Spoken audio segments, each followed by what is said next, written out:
Here is my question.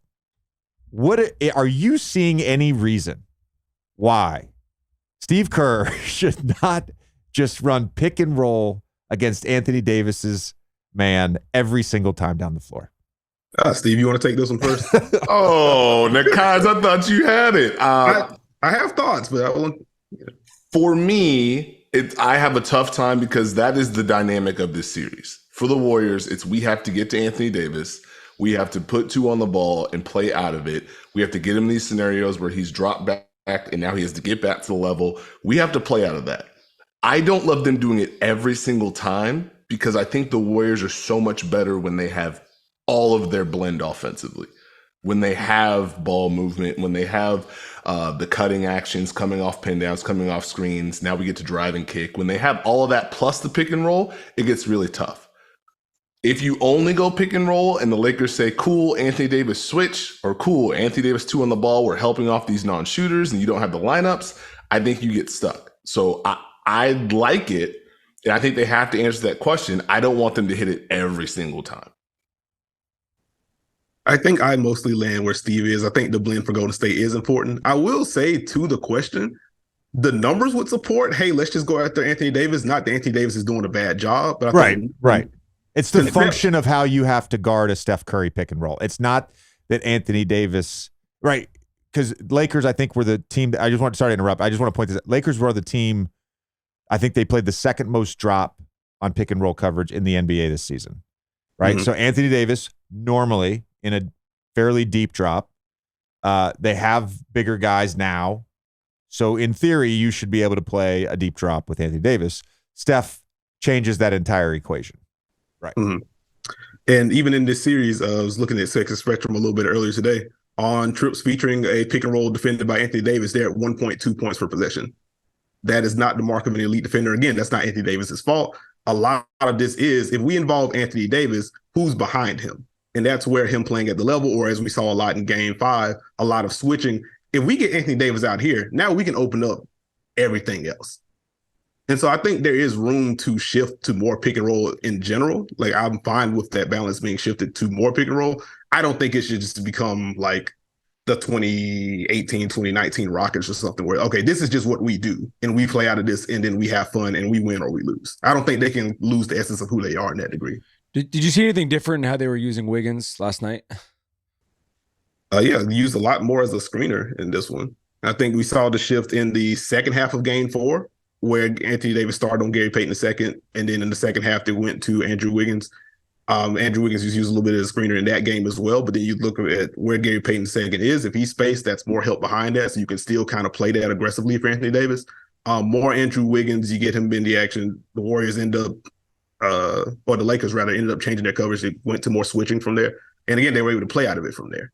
Wiggins used 12 times as the screener in pick and roll last night, 6 times with Davis as the defender, and that resulted in 10 points. My math, I don't even know what that is, but I believe it's 1.67 per chance on those 6 screens, right? That's right? Sounds right. It sounds right. Sounds successful to me. So. You said it confidently enough. Yeah. I just want to say this. This is why I find the playoffs so remarkable. Because game to game, series to series, the strategies, the storylines can just shift so much. And you go back to like the Sacramento series and you're like, Klay Thompson, which we'll get to Klay in a sec. Klay Thompson having a great playoffs. And then this series, Klay Thompson really struggling.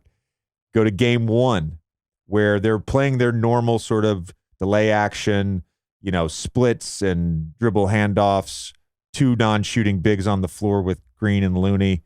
And it's like, oh shit, that's not going to work. And eventually they've built up to this point where all of a sudden they're running more Steph Curry pick and rolls than they have in a long time.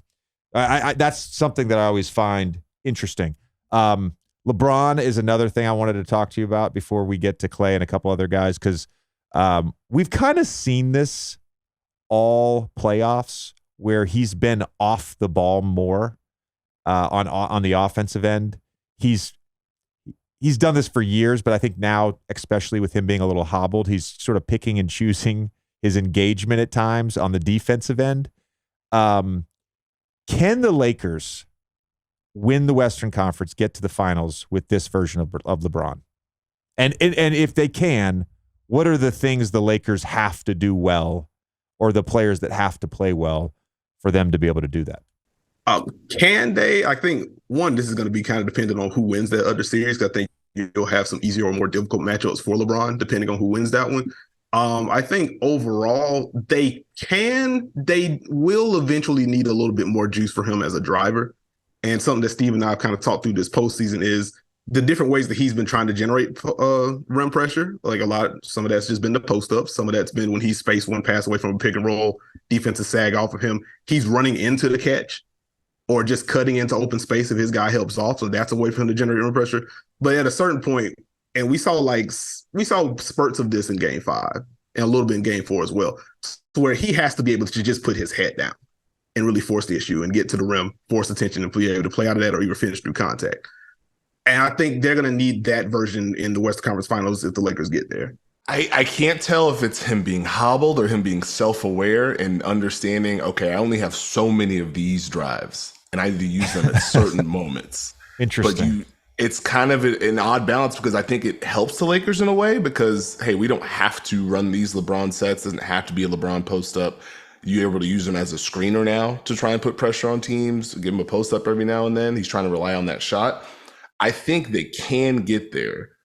And I think it's because of how they retooled the roster, because there are more ways for them to get to, hey, LeBron, you play free safety. You roam on the weak side. You help. You clean everything up. These guys are going to be active. So he can hit those rotations, communicate there. Offensively, he can pick his spots. If the shot's falling, I think it changes. I don't think he's had one of those huge, I'm making all these shots type games, which I think has been what he's been trying to get to with LA, with the pull-ups, with the threes, with the step backs, where if I can hit this, and I still have some of these in my back pocket, it's very tough. But that's why they need Anthony Davis. But they also need those Laker guards to perform. They need Russell, they need Schroeder, they need Austin Reeves. Those guys have to contribute by making plays, by attacking in transition, by trying to fill some of those gaps that usually it's like, hey, LeBron, go do it. So I think the formula is there for them, especially with the way their defense is locked in, but it's just, I think he's waiting for the right moment. Like, what was it, Game 4?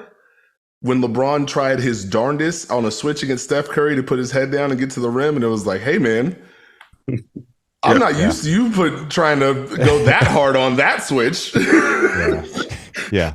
That's there's been a couple times where he's, on that left side, really, or even in the left slot, tried to turn the corner, and he just hasn't gotten there. And I wonder if that's a function of the injury. Again, he's in year 20. He's 38 years old. He's got a lot of miles in his body. I like what you said about whether it's picking and choosing your spots or just knowing, being self-aware about how many bursts you have left in the tank. Because I think it was Game 2. It was early in the series, either Game 1 or Game 2. Remember, within a few minutes of each other, he had a breakaway where he got fouled on. They kind of just wrapped him up. But it looked like vintage LeBron in the open court as he's sort of just attacking the basket. And then later on, he was kind of jogging, doing the LeBron jog back. And Steph got behind him, caught a bounce pass, and went up for a layup. And the burst, he didn't catch the block off the backboard. He didn't get to it. But the burst from the 3-point line and then the elevation to get the rim, you're like, oh, it's still there. It's still there. From my perspective, as I got older, it was like, it's not there all the time. It's still there. You just gotta find it. You just gotta find it.